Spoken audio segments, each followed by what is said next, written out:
I'm going to walk you through how to begin setting up your letter typography design so that you can draw it. Click the Type tool, click one time, and type your letter. You can now take the black selection tool and resize. You could also change the type up here, but it's frankly faster to go here. I do want to caution you here at this point, do not take the Type tool and click and draw in box. A lot of people like to do this. And what doing that will do is create a text box that fills, which is appropriate if you're doing something like a newspaper article. But that's not what we're working on right here. So do not do that. Just click one time. Choose a font that is making an interesting design either here, or you could go to the type box up here and choose something in this list. Okay, so hopefully you found something that has some curves so that you can practice drawing. You need to make a design that repeats this letter more than one time, hopefully 4 times, although there are some exceptions and I've seen some with 2 that work. You need to make more than one. You can go to Edit and Copy. You could also Control C and Control V. But the fastest way to do this would be to take your selection tool, your black selection tool, hold the Alt key, that gives me 2 arrows, and drag another copy. That's a really handy way to go about and make more than one. With the bounding box in place, if you move the cursor to the corner, you will get a double arrow. See how my cursor shape has changed? This means I can rotate. If I press the Shift key while I'm doing that, it will keep it to every 45 degrees, which is handy because I probably don't want to land on 33 1/3 degrees. It makes it a little easier to line things up.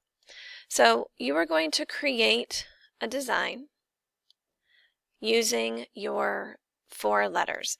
If you wanted to flip, okay, so let's say I would like these 2 to mirror each other. Under Object, okay, so this is different than Photoshop. In Photoshop it would be under Edit. Under Objects there's a Transform button, and I can reflect and rotate here. However, Illustrator tries really hard to make the right click, so if you take your mouse and right click, to make the right click useful. So I have things here. I can change the font, and I can also transform. So I can reflect here, and it gives you a little preview. So I want a vertical reflection here. And now that will give me 2 that kind of mirror each other. Okay, so if I wanted to say, for example, I don't want those 2, hang on a second. If I wanted to take these 2 and then mirror them on each other, so I'll use my arrow keys to scooch over just a little bit. Okay, and now I can select both.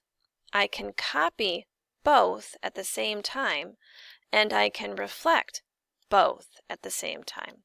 Illustrator really excels at making things easy to repeat. And actually that's kind of nice. I like the little bow thing that's happening there. Okay, so I'm actually going to delete these 2 because I like this other design better.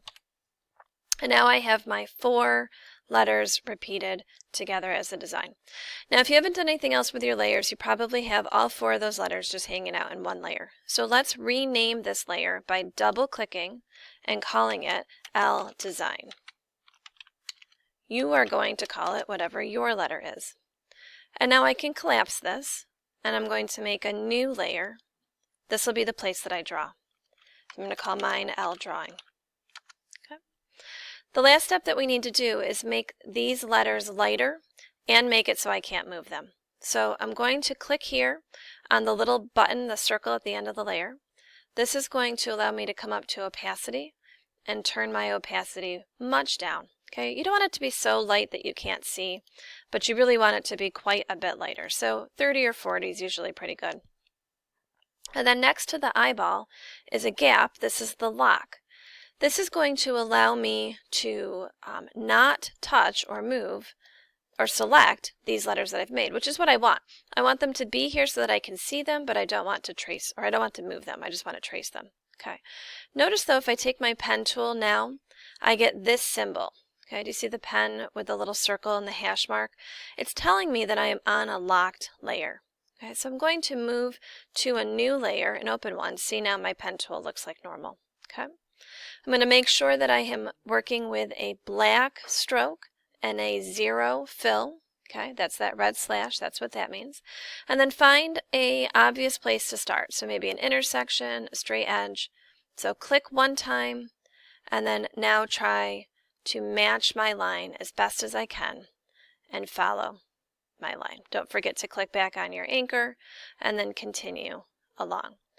Once I have moved all the way around and I get back to a place that I can end. So in this case, I would go all the way around here, all the way around these, all the way, and then I'll end back here. Don't forget that you need that little circle to close your shape. We'll talk about compound shapes next, but that's how we're going to get these shapes that you draw on the inside right here to be part of the same design.